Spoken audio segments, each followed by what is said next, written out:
This is the recording for the Personnel Committee meeting of the Niles Main District Library Board of Trustees on Monday, January 12th, 2026 at 7 p.m. We are actually calling the meeting to order at 7:04 p.m. This is Executive Director Valerie Marshall. President Keene is absent with prior notice and has asked me to facilitate the meeting. So I will go ahead and call roll. Treasurer Botello. Present. And Trustee Sheeler. Present. And we also have a staff member present with us for the committee. Cassandra Hunwood, Human Resources Manager. Please stand for the Pledge of Allegiance. I pledge allegiance to the flag of the United States of America and to the republic for which it stands, one nation, under God, indivisible, with liberty and justice for all. There is no public comment this evening. No one else is in the room, and I have not received anything electronically or via print. So we can move forward to continuing to review the proposed new personnel policy manual. My understanding from President Keene is that we are hopeful to get through the first 33 pages or so of the manual. Who would like to go first with proposing a page that we should look at or a particular policy that you have notes on? Or should I just go through the different titles of policies and ask if we have any concerns? Which would you prefer? I do have a couple of notes, Okay. just out of I don't really understand how some of the things work, and just Sure. kind of curious. And I am on. It's kind of hard to tell what page 24. They're not really on there yet. So up to page, I have a note to fix this, up to page 22, it didn't have page numbers, I'm not sure. Okay, So I am noticed going to that, fix and I'm going by the Word document, Mhm. and I'm going by the one that you sent. Mhm. So it's just easier to do it on the computer. But one of the things that I was wondering about, What's the name of the Yes. policy? it is voluntary versus required participation. Okay.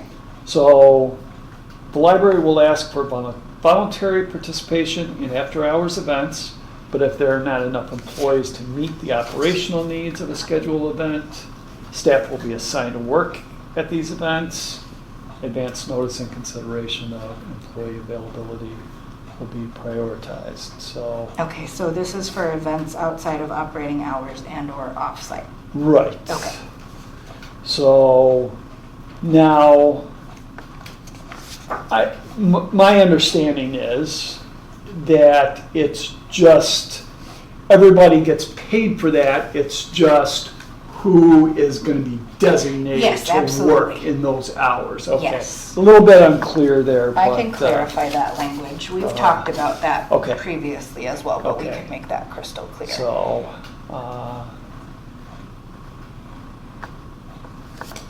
Yes, it's just a matter of who gets assigned. okay. So, yeah, and that would be about page 24 in the document, so. Glad to see the people that work the parade get time and a half at the end of the day, of course. Yes. And I've always, That's our biggest Noticed. event of the year, and we always have a lot of good staff participation. It's worth giving an incentive. and I've seen the library at the parade so many times, and my wife, who worked at tennis for years and years, was always required to work. They had to cook the hot dogs, which she did not. Oh, that is a big job. That's Yep. Yes. That's a long morning. Absolutely, yeah. Well, That grew. they would have it in shifts, but believe me, she doesn't even like hot dogs. So, it was, and they didn't get time and a half. That's for sure. So, but anyway, It's making me excited for summer. glad to see that. So that's my questions in that section. Okay. There. I don't know if Roberto, if you have. No, I mean, I have some notes for myself, but I have a different understanding than you do, of course. And so I'm comfortable where we are. I just highlighted some notes for myself, but quite honestly, there's nothing that I have that is of major interest. Okay. Great. I have a couple of other highlights further down. Okay. And I guess I don't understand, what's the difference between a customer and a patron? So when we talk about customer services, when we use the terminology customer, but we can change the language to Okay. be fully integrative. One of the reasons why we use the word customer is because we also ask for staff to have customer service standards towards internal customers. Okay. But we could call them internal patrons. We would just have to clarify what that means. Okay. In the section, professional and ethical conduct on page 27, a few pages down. Okay.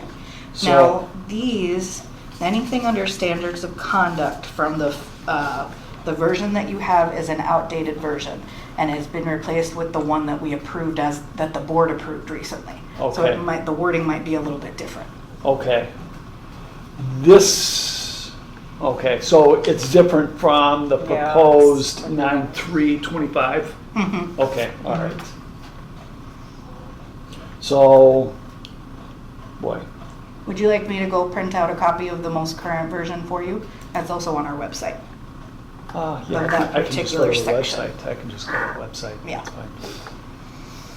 I know when we've been looking at the same document for It's- so yeah, long, it's like a and we lot. originally looked at it with the policy committee before it came to personnel committee, there's been a lot of moving parts. Okay, policy category, personnel policies. And if you do a search bar standards of conduct, you'll find it easily there.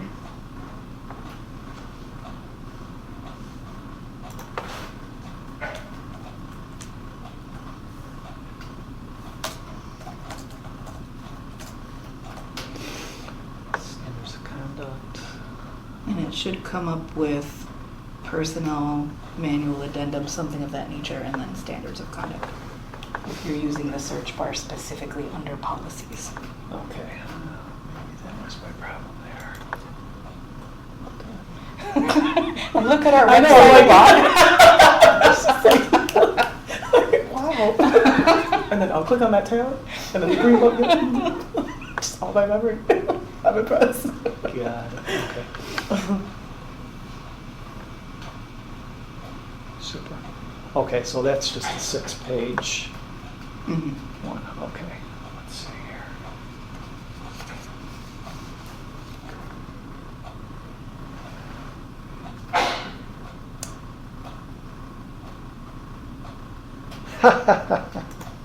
Okay, all right. Did we make the changes you had already thought? No, not the changes that I had thought, but it is changed. Okay. Because before it was threatening, intimidating, coercing, Mhm. fighting or abusive or vulgar language toward employees, customers, patrons, or trustees was Mhm. added in there. Yeah. So, and that's where I didn't really make the differentiation between customers and patrons. Mhm. But the other thing that I wonder if it should just be left open, like for anyone, like vendors or contractors. Let's say there's a contractor in the building and, let's say making a lot of noise and just, gets very annoying and, somebody has words with, a contractor or something Or like that. any So- building visitor potentially? Sure, yeah. So Okay. instead of narrowing that down to be very specific, maybe it should just be more open-ended. Just a thought. Okay. I like that. And so the committee is aware, and I will share this with the full board at our next meeting. In our contract, after a policy is passed, so the standards of conduct policy was passed by the board, we're still required to give the union a review period so that they can Okay. discuss with us any questions or concerns they have. And so the labor and management team has a meeting coming up in the next 2 weeks to to discuss any concerns that the union may have. Okay. So I may bring those back either to the committee or to the full board. Okay.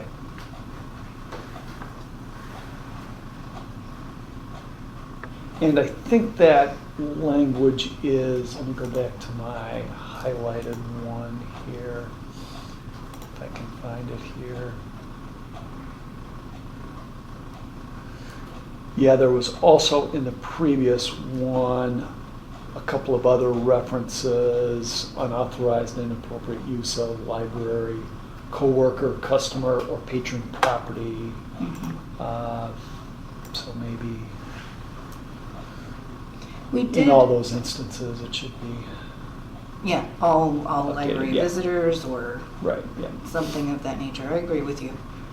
Some of the wording did come from, we worked with a consultant through Uh-huh. HR Source, Mhm. and I don't know if they put in both customer and patron, because Okay. some libraries use one, some libraries use the other. Okay. So maybe they decided to use both. Okay.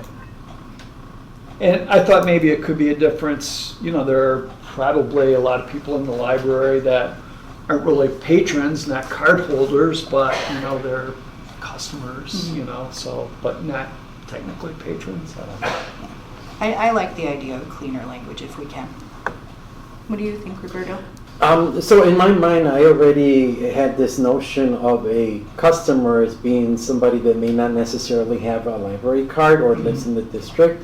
That's how I perceived it. And the patron would be someone that literally is within the district Okay. boundaries. So that was my interpretation. But I like Dave's suggestions of more broad, because we have all sorts of folks that come in. Yeah, I agree.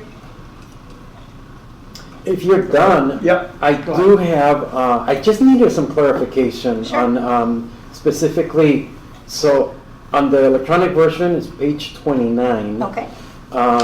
And this is with regards to solicitation and no distribution. Mhm.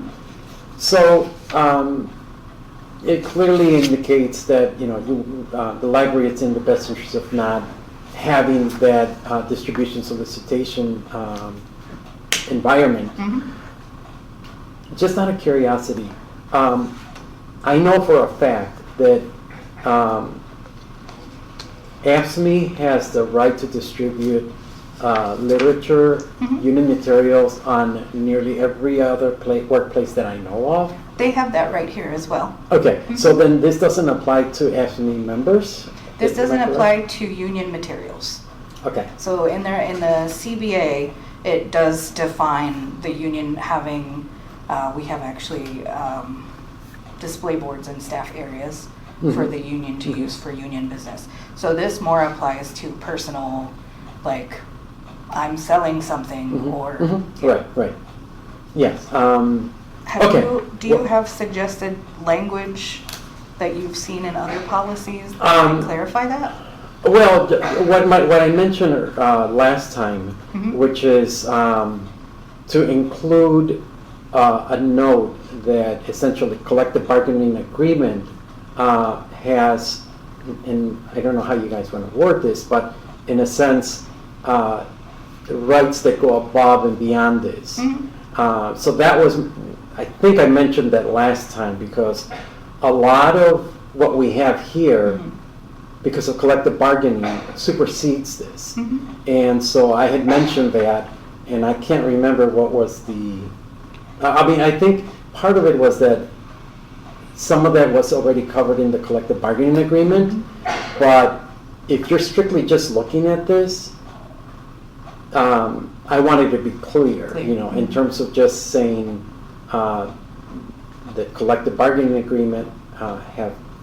Or that the union may display things, something like that. Right, something along those lines, because, you know, I just feel that that's something that the union has worked to achieve. Oh, of course. Yeah, but however that works, I mean, I had mentioned that ultimately, I'm comfortable with however it's decided, because then I know for a fact that if union members are not pleased, they're gonna bring it up. Of course. And they're gonna bring it up as a challenge, Mhm. most likely, so.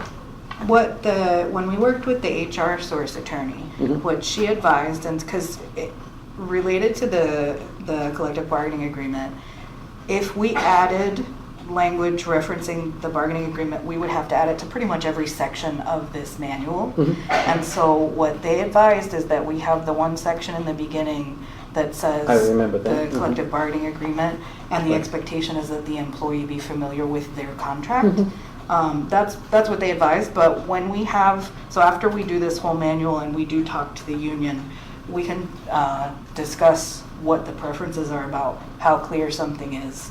I'm very open to that discussion. Mhm. So I do hear you, because I, having worked in a unionized environment myself, some of this stuff does get confusing if you don't know where the union agreement Well, comes in. And I'm going to tell you how it gets confusing. Yeah.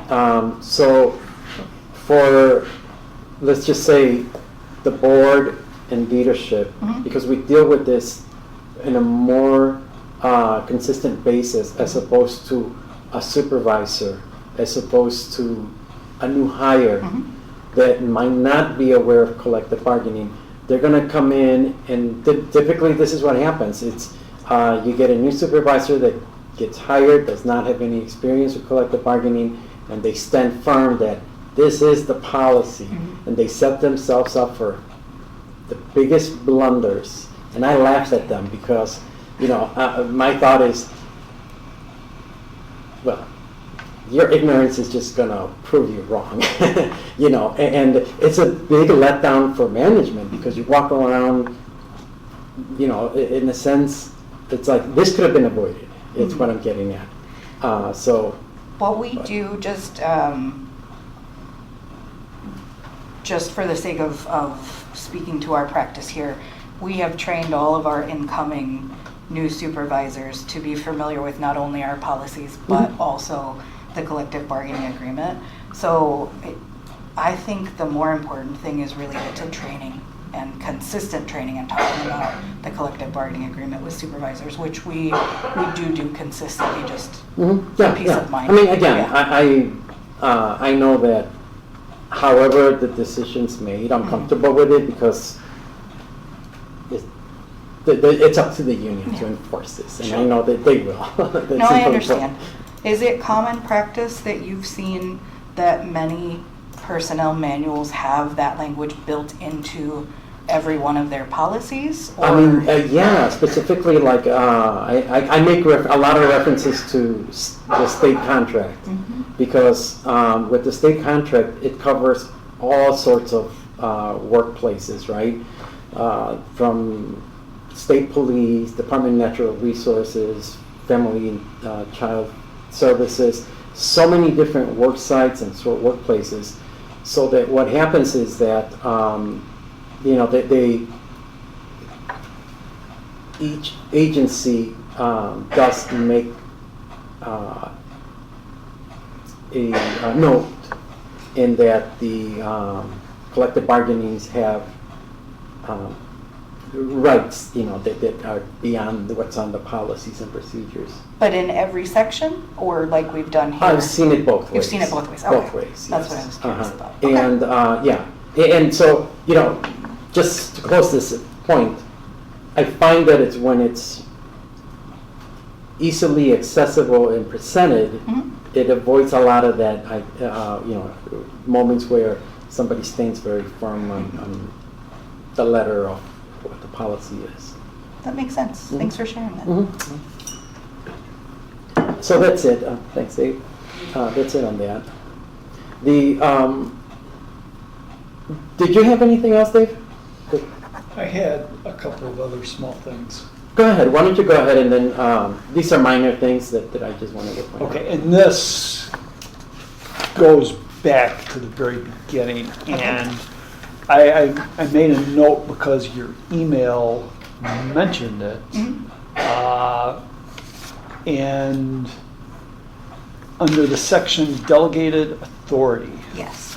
Okay, so basically the executive director, delegates the authority, to the assistant director and supervisors. What about the person in charge? So the person in charge is in charge of the building, Okay. not other staff.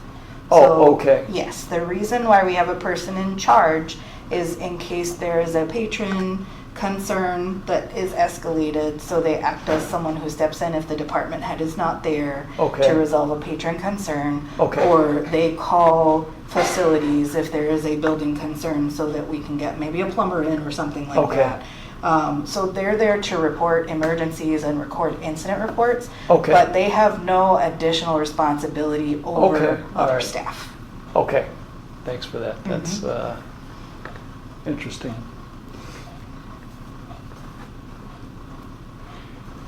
And, gosh, I had one other thing here. I highlighted it in yellow. Give me a second here. If you have something, go ahead, Roberto. It's, Okay, this is just simply mostly for clarification, but with regards to work hours, which is out of compensation and timekeeping, out of page 33. Okay. What page? I'm sorry. Roberta. 33, Thank you. it's compensation, And timekeeping, time, yep. and then specifically hours of work. Mhm.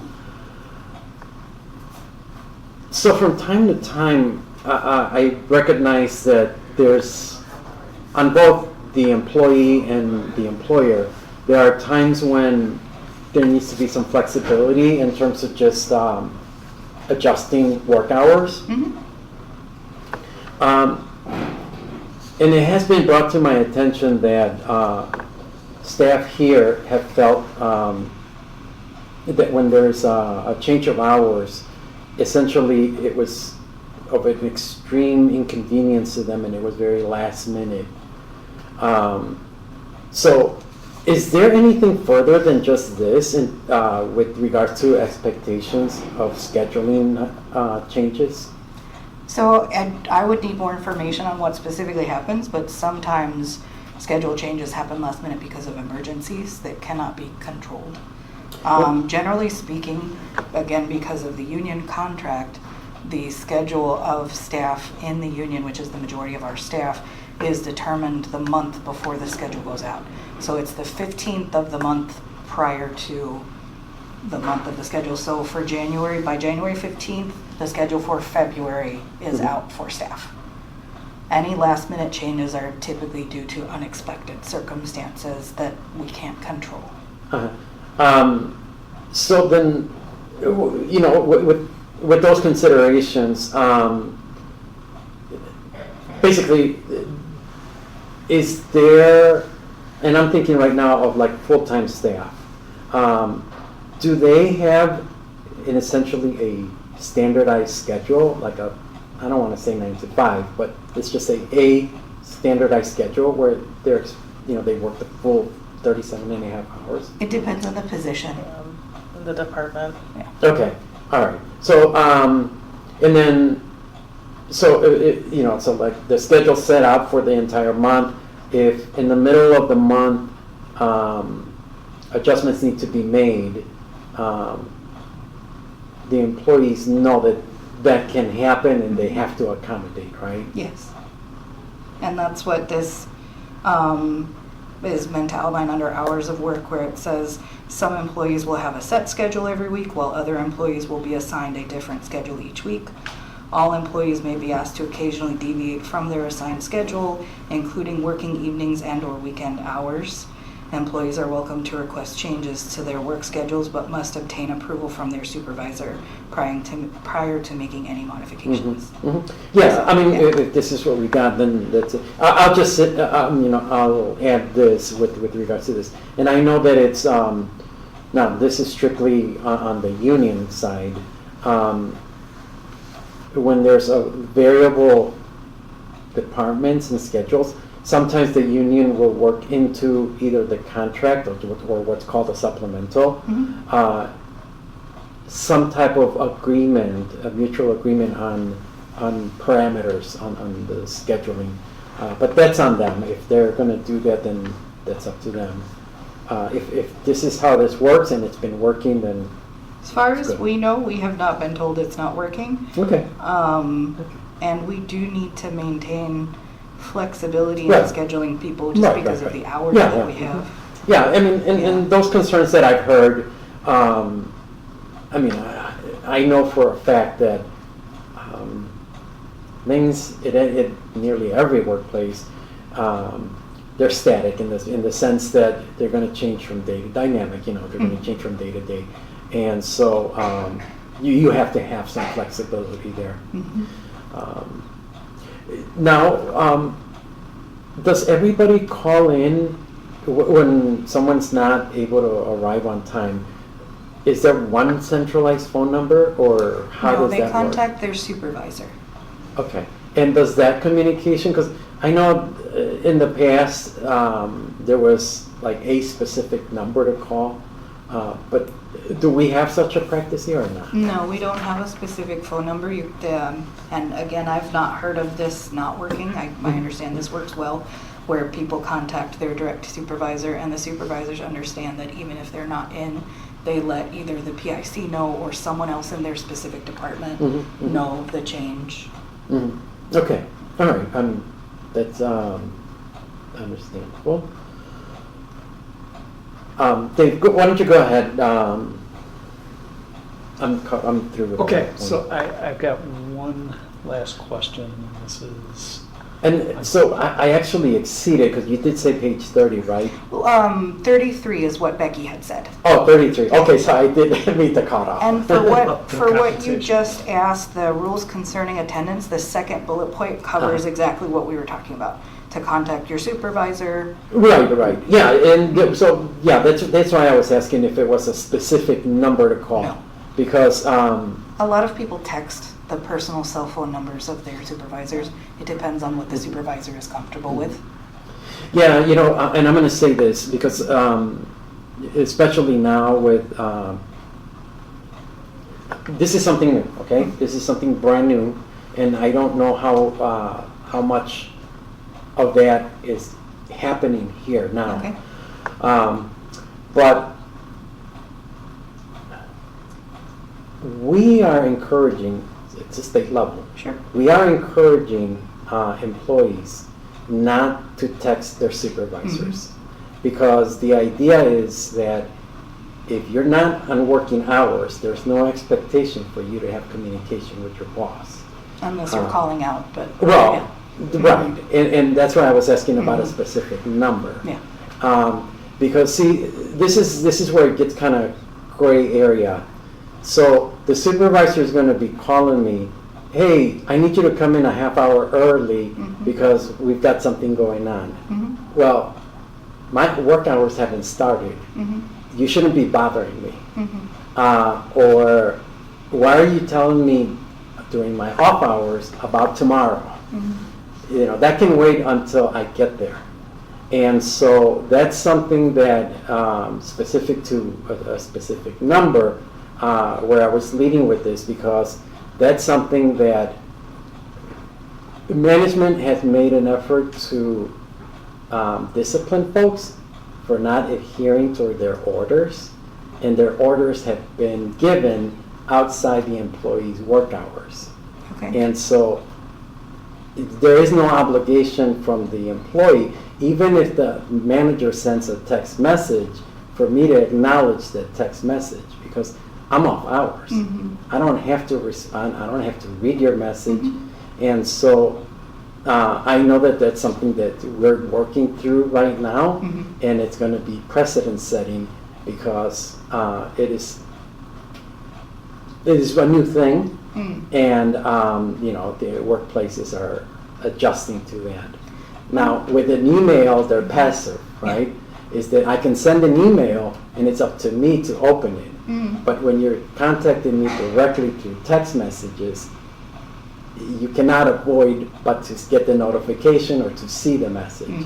Mhm. And what management has claimed is that, well, we've had these conversations back and forth, and we've established some level of rapport, but that's in violation of work rules. Okay. So that's why, you know, I had mentioned that I've been working on some projects that are Mhm. precedent setting across the state and potential federal level.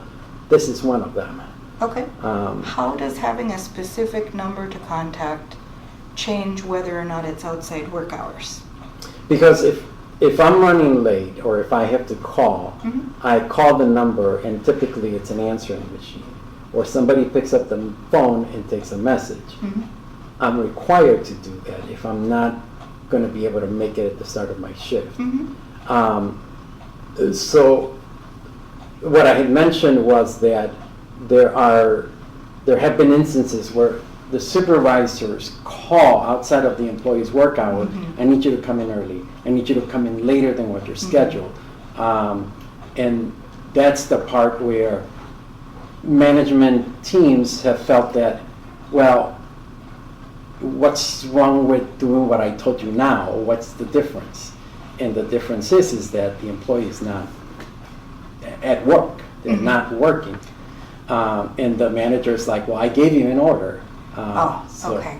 I would not support that. As far as getting people to come in on their days off, what we do, our leadership team does is we ask, but we do not require. Well, I'm glad to hear that. Yeah. So, again, I don't know what the practice is here per se on a day in and day out basis, but it's just that when it comes to the operation, the employer does have the ability to say, due to operational need, I need you here Mhm. outside of your normal work schedule, because I couldn't have predicted what was going to happen last month when I worked Of with your course. schedule. And then if the employee is like, oh, it's going to be inconvenience, it's hard for me, Mhm. well, there's nobody else, you have to come in. Mhm. And that's an implied directive. I understand that, and if that were done during the employee's work hours, like the day before or something, that's different because you've given a directive during work hours. During And work I hear hours. what you're saying. Right. If you call someone last minute and they can't come in, I have not seen anything like that happen here, where a manager has tried to discipline or even been upset when someone couldn't come in. We just make adjustments to desk schedules and things of that nature. Right, Yeah. yeah. And that's, so the purpose for the phone is that there is, I think that technology has been around long enough Mhm. where people don't expect an immediate reply as opposed to a text message. Mhm. Because, right now, the assumption is that if I send you a text, there should be some type of reply back. Or at the very least, you know that there's a good chance that you received it and you're aware of it. So that's the thing. But these are nuances that are new to technology. We'll make sure that our supervisors are aware not to expect replies on someone's time off, and I try to set that boundary myself as well. But as far as the policy language, what it says here is if someone needs to call out, employees may contact their supervisor via phone, email, or text. So they do have the passive options. It's by choice. Yeah. Do you have any suggested language for the policy that addresses what you're concerned about? Or what you're talking about? A specific phone number. A specific phone. That's why I was asking They earlier. could call the PIC phone as well, but when we've talked to the supervisors, what they've said, when that has happened, a couple people have done that in the past, the PIC doesn't always inform the department, Mhm.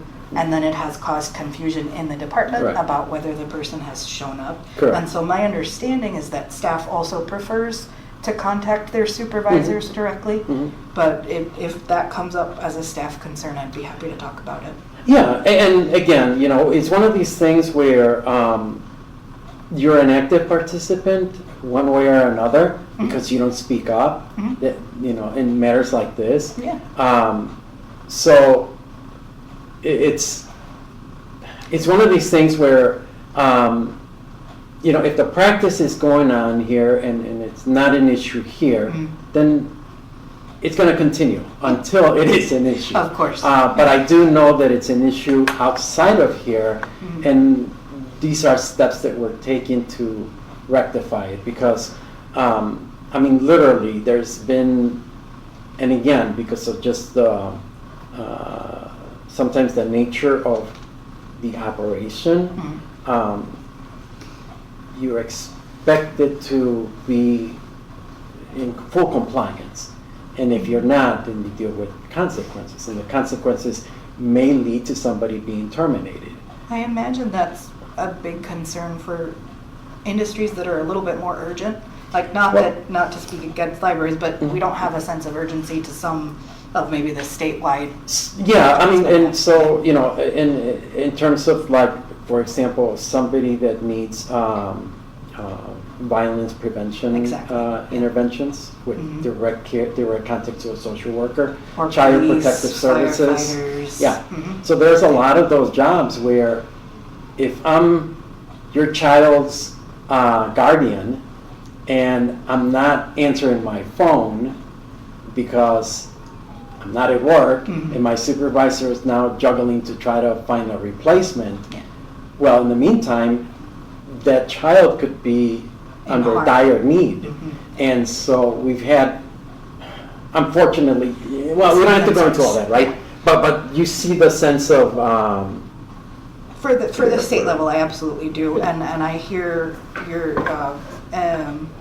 a potential need to hear from staff on this, but the language in the proposed policy also says if employees do not engage with their supervisor directly, they must leave a callback number and then reach out to the director or the PIC. So they have options as Mhm. far as calling. Mhm. Yeah, and we tend to be fairly flexible, but I'm happy to keep that language in the document. And I think it's a valid point too, Yeah. because I've worked with people like that. Yep. And Mhm. we had a call-in line where I used to work, and that call would go to the superintendent, and the superintendent would inform the supervisors at the meeting that, hey, Joe's not coming in Right. for some reason or whatever. But Mhm. if what we've got is working, and I realize how hard it is to get people to work, you know, odd hours of the day and everything. So if you've got a system that's working, I think it's great. yeah, I mean, we'll let it be. And again, it's one of these things where until it becomes a problem here, it's not a problem. Yeah, and that, sometimes that goes back to, again, training or individuals as opposed to Sorry. policy. Mhm. Yeah. Yep. Do we have any other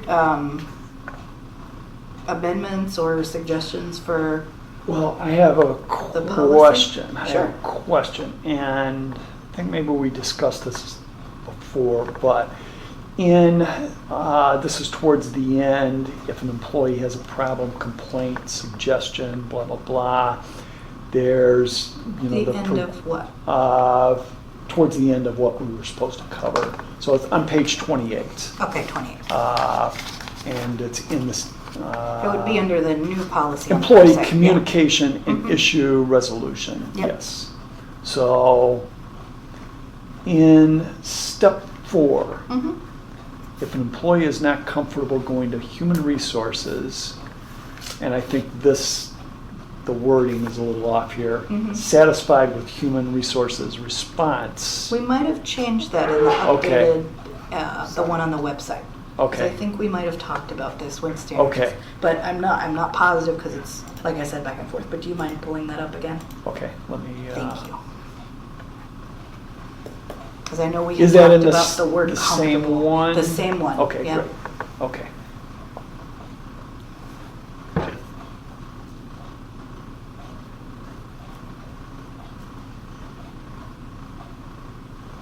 Okay, yes, we did change that. Okay. And if it concerns the director, it should be reported to the board. The board can be contacted, blah, blah, blah. Okay. Okay, that's, So I have a That's good. question Okay. for the committee. Since you're already working in your notes as they are, would it be more helpful for me to work from the current copies that we still have, even though there's a little bit of back and forth here? Or should I send an updated, revised draft that includes these first sections that we've already spoken about, that you can work from for our next meeting? I think that would be great. An updated Yeah. version? Okay, That's my experience when I've dealt with contract renewals. perfect. Is that any time that, because we do meet, for example, twice a month or sometimes once a month. Mhm. And so every time we come back, we get the revisions made so far. Perfect. So, Okay, I'll do that. mhm. We've gotten further than I thought we would. That makes me happy because I know last time we did 3 pages. So, so that's great. Any other, I know you both mentioned some minor things. Did you want to bring anything up, anything else? Or, Well, mine were what I thought minor because I didn't expect that there would be like a big workup or redoing of the policy. It was just Mhm. mainly like clarification and then whether or not there was a main number to call. oh, sure, okay, so you've already brought that Yes, up. right. Okay. Everything else, it's something that I know myself, that I understand it. Mhm. So thank you for all the work that both of you, everyone here does. And, I'm open to flexibility in terms of just Mhm. hearing other perspective, not just myself, because I know Yeah. sometimes I speak a lot. Well, we Because want that too. I am actually looking forward to when we bring this to the union to get the employee's perspective as well, because the entire point of this project is to make things more clear. A lot of things here have been in practice but not in writing, and that's one of the things that we're trying to update. So we're moving in the right direction. great job. All right, next item on the agenda is other. Does anyone have any other to discuss? None on my behalf. Okay. Would anyone like to make a motion to adjourn? One, I guess, other, so Okay. when you send out the updated version, Mhm. should there be a suggested section, like the next 30 pages or up to a certain point that So, we should go to My next time? understanding of what Becky wanted to do was roughly a third of the manual Okay, in so, each of these meetings. so up to like around 60 or so, because I'm showing that there are 92 pages Mm-hmm. about. Let's see where either a section ends or a policy ends.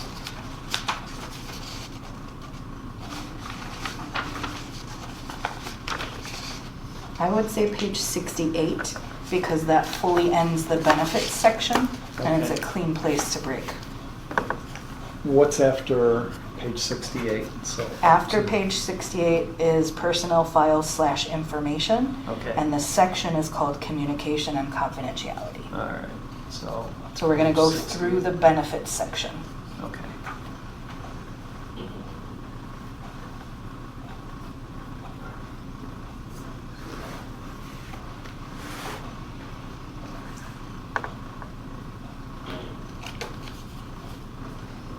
On that note, I'll move to adjourn. Okay. Second. All right, all in favor? Aye. All right, the meeting is adjourned at 7:47 PM.